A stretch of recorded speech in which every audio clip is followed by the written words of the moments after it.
ಹೆಣ್ಣು ಪಾಂಡಾ ತನ್ನ ಎರಡನೇ ಮಗುವನ್ನು ಏಕೆ ಕೈಬಿಡುತ್ತದೆ? ಪ್ರಕೃತಿಯ ಕ್ರೂರ ಸತ್ಯ. ಹೆಣ್ಣು ಪಾಂಡಾ 2 ಮರಿಗಳಿಗೆ ಜನ್ಮ ನೀಡಿದಾಗ ಅದು ಅವುಗಳಲ್ಲಿ ಒಂದಕ್ಕೆ ಮಾತ್ರ ಹಾಲುಣಿಸುತ್ತದೆ ಮತ್ತು ಮತ್ತೊಂದು ಮರಿಯನ್ನು ಸಾಯಲು ಬಿಡುತ್ತದೆ. ಆದರೆ ಹೆಣ್ಣು ಪಾಂಡಾ ತನ್ನ ಎರಡನೇ ಮರಿಯೊಂದಿಗೆ ಹೀಗೆ ಏಕೆ ಮಾಡುತ್ತದೆ? ಯಾವ ಅನಿವಾರ್ಯತೆಯಿಂದಾಗಿ ಅದು ಈ ನಿರ್ಧಾರ ತೆಗೆದುಕೊಳ್ಳುತ್ತದೆ? ಮತ್ತು ಕೈಬಿಡಲಾದ ಆ ಮರಿಯ ಕಥೆ ಏನಾಗುತ್ತದೆ? ಅದು ಬದುಕುತ್ತದೆಯೇ ಅಥವಾ ಸತ್ತು ಹೋಗುತ್ತದೆಯೇ? ಬನ್ನಿ, ಇಂದು ನಾವು ನಿಮಗೆ ಪಾಂಡಾಗಳ ಈ ವಿಚಿತ್ರ ಆದರೆ ಸಂಪೂರ್ಣ ನೈಸರ್ಗಿಕ ಸತ್ಯದ ಬಗ್ಗೆ ವಿವರವಾಗಿ ತಿಳಿಸುತ್ತೇವೆ. ಆದರೆ ಅದಕ್ಕೂ ಮುನ್ನ ಪಾಂಡಾಗಳ ಬಗ್ಗೆ ನೀವು ಇದುವರೆಗೆ ಕೇಳಿರದ ಕೆಲವು ಆಸಕ್ತಿದಾಯಕ ವಿಷಯಗಳನ್ನು ತಿಳಿದುಕೊಳ್ಳೋಣ. ಪಾಂಡಾಗಳ ಬಗ್ಗೆ ಕೆಲವು ರೋಚಕ ಸಂಗತಿಗಳು. ಕಡಿಮೆ ಜನಸಂಖ್ಯೆ.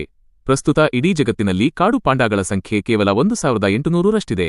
ಚೀನಾದ ರಾಷ್ಟ್ರೀಯ ಪ್ರಾಣಿ. ಈ ಸುಂದರ ಪ್ರಾಣಿಗಳು ಮುಖ್ಯವಾಗಿ ಚೀನಾದಲ್ಲಿ ಮಾತ್ರ ಕಂಡುಬರುತ್ತವೆ ಮತ್ತು ಇದು ಚೀನಾದ ರಾಷ್ಟ್ರೀಯ ಪ್ರಾಣಿಯಾಗಿದೆ.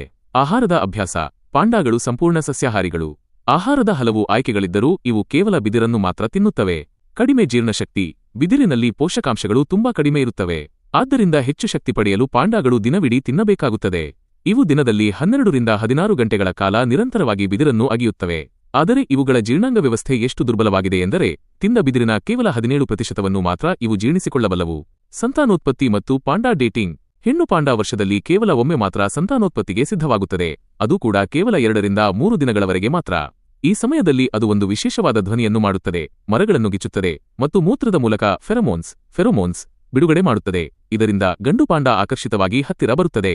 ಕಾಡಿನಲ್ಲಿ ಗಂಡು ಪಾಂಡಾ ಈ ಫೆರೋಮೋನ್ಸ್ ವಾಸನೆಯನ್ನು ಹಿಂಬಾಲಿಸಿ ಹೆಣ್ಣು ಪಾಂಡಾದ ಬಳಿ ತಲುಪುತ್ತದೆ. ಆದರೆ ಮೃಗಾಲಯಗಳಲ್ಲಿ ಗಂಡು ಮತ್ತು ಹೆಣ್ಣು ಪಾಂಡಾಗಳಲ್ಲಿ ಸಂತಾನೋತ್ಪತ್ತಿಯ ಆಸಕ್ತಿಯನ್ನು ಹೆಚ್ಚಿಸಲು ಪಾಂಡಾ ಡೇಟಿಂಗ್ನಂತಹ ವಿಶೇಷ ತಂತ್ರಗಳನ್ನು ಬಳಸಲಾಗುತ್ತದೆ. ಇದು ಹುಡುಗ-ಹುಡುಗಿಯರ ಡೇಟಿಂಗ್ನಂತೆಯೇ ಇರುತ್ತದೆ. ಎರಡನೇ ಮರಿಯನ್ನು ಕೈಬಿಡಲು ಅಸಲಿ ಕಾರಣವೇನು? ಹೆಣ್ಣು ಪಾಂಡಾ ಒಂದೇ ಬಾರಿಗೆ 1 ಅಥವಾ 2 ಮರಿಗಳಿಗೆ ಜನ್ಮ ನೀಡುತ್ತದೆ. ಆದರೆ ಪ್ರಕೃತಿಯು ಅದಕ್ಕೆ ನೈಸರ್ಗಿಕವಾಗಿ ಕೇವಲ 1 ಮರಿಯನ್ನು ಮಾತ್ರ ಸಾಕುವ ಸಾಮರ್ಥ್ಯವನ್ನು ನೀಡಿದೆ. ಒಂದು ವೇಳೆ ಎರಡನೇ ಮರಿ ಹುಟ್ಟಿದರೂ ಅದು ಹೆಚ್ಚು ದಿನ ಬದುಕುವುದಿಲ್ಲ.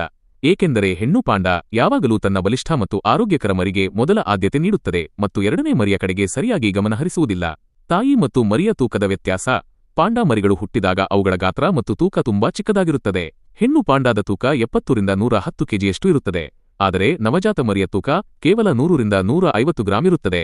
ಒಂದು ಆನೆ ಮೊಲಕ್ಕೆ ಜನ್ಮ ನೀಡಿದರೆ ತೂಕದಲ್ಲಿ ಎಷ್ಟು ವ್ಯತ್ಯಾಸವಿರುತ್ತದೆಯೋ ಅಷ್ಟೇ ವ್ಯತ್ಯಾಸ ಹೆಣ್ಣು ಪಾಂಡಾ ಮತ್ತು ಅದರ ಮರಿಯ ನಡುವೆ ಇರುತ್ತದೆ. 2 ಮರಿಗಳನ್ನು ಸಂಪೂರ್ಣವಾಗಿ ಆರೈಕೆ ಮಾಡುವುದು ಹೆಣ್ಣು ಪಾಂಡಾಗೆ ತುಂಬಾ ಆಯಾಸದ ಕೆಲಸವಾಗಿರುತ್ತದೆ. ಏಕೆಂದರೆ ಅದು ಸ್ವತಃ ಬದುಕಬೇಕಿರುತ್ತದೆ ಮತ್ತು ಬಿದಿರಿನಿಂದ ಸಿಗುವ ಸೀಮಿತ ಶಕ್ತಿಯಿಂದಾಗಿ ಅದಕ್ಕೆ 2 ಮರಿಗಳಿಗೆ ಸಾಕಾಗುವಷ್ಟು ಹಾಲು ನೀಡಲು ಸಾಧ್ಯವಾಗುವುದಿಲ್ಲ. ಆದ್ದರಿಂದ ಹೆಣ್ಣು ಪಾಂಡಾ ಸಹಜವಾಗಿಯೇ ಬಲಿಷ್ಠವಾದ ಮರಿಯನ್ನು ಆಯ್ಕೆ ಮಾಡಿಕೊಂಡು ದೌರ್ಬಲ್ಯವಿರುವ ಮರಿಯನ್ನು ಕೈಬಿಡುತ್ತದೆ. ಕೈಬಿಟ್ಟ ಮರಿಯ ಕಥೆ ಏನಾಗುತ್ತದೆ?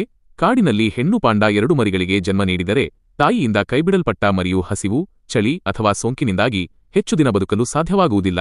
ಆದರೆ ಒಂದು ಒಳ್ಳೆಯ ಸುದ್ದಿಯೆಂದರೆ ಮೃಗಾಲಯಗಳು ಮತ್ತು ಸಂತಾನೋತ್ಪತ್ತಿ ಕೇಂದ್ರಗಳಲ್ಲಿ ವಿಜ್ಞಾನಿಗಳು ಇದಕ್ಕೊಂದು ಅತ್ಯುತ್ತಮ ಮಾರ್ಗವನ್ನು ಕಂಡುಕೊಂಡಿದ್ದಾರೆ.